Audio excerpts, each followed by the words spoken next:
এই তো বিশাল জ্যাম। রোডের জ্যাম লাগার কারণ একটাই, কারণটা অবশ্যই দেখাবো।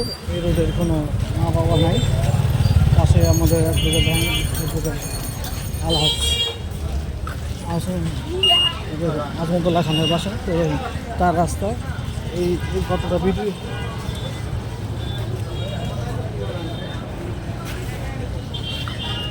ওই ক্ষতটা দীর্ঘদিন যাবৎ, এটার জন্য এই রোডটা প্রচুর জ্যাম লাগে।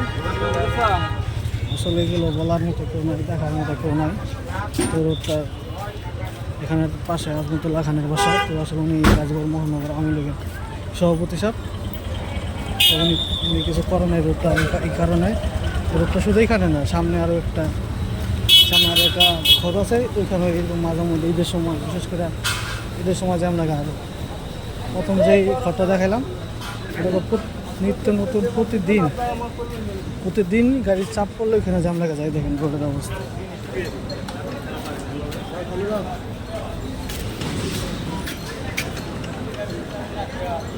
সামনে এটা পতাকায় ময়লা তুলতেছে।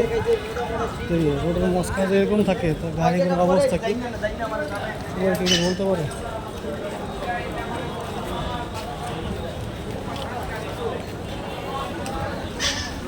অবস্থা খুবই খারাপ এই রোডের, যে কারণে সামনে প্রচুর পরিমাণ জ্যাম লেগে থাকে।